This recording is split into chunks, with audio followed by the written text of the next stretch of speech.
అధ్యక్ష, మాకు SEZ అచ్యుతాపురం రాంబిల్లి మండలాల్లో నోటిఫికేషన్ ఇచ్చి కనీసం 15 సంవత్సరాలు అయింది అధ్యక్ష.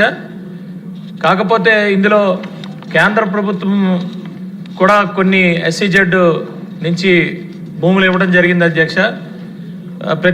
ముఖ్యమైనది ఏంటంటే బాబా అటామిక్ రీసెర్చ్ సెంటర్కి వాళ్ళు డబ్బులు పూర్తిగా కట్టేశారు, కానీ మనం మాత్రం రైతులకి ఇంకా సెటిల్ చేయలేదు అధ్యక్ష.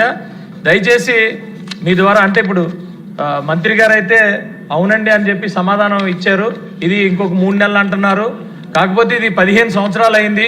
దయచేసి ఎంత తొందరగా అవి అన్నీ కూడా రైతులకి ఇవ్వాల్సిన నష్టపరిహారం ఇవన్నీ కూడా తొందరగా ఇచ్చి R&Rకి కూడా ఇంకా ఇప్పటికీ కూడా కొన్ని లేఅవుట్లు వేయలేదు అధ్యక్ష. అక్కడ చూస్తే రైతులు ఎక్కువ ఉన్నారు, ఇల్లులు పోయిన వాళ్ళు ఎక్కువ ఉన్నారు. కాకపోతే R&R కాలనీలు ఇవన్నీ కూడా కొంచెం ప్రత్యేకమైన దృష్టి సారించి త్వరగా ఇవన్నీ కూడా సాల్వ్ చేయకపోతే అధ్యక్ష, గ్రామాలు ఎక్విజేషన్ అయిపోయింది. అక్కడ మనం కనీసం అక్కడి నుంచి వాళ్ళని తరలించే పరిస్థితి లేదు. ఇంకొకటి ఏంటంటే అక్కడ కరెంట్ ఇవ్వలేము అధ్యక్ష, వాళ్ళకి నీరు ఇవ్వలేము, రోడ్లు వేయలేము.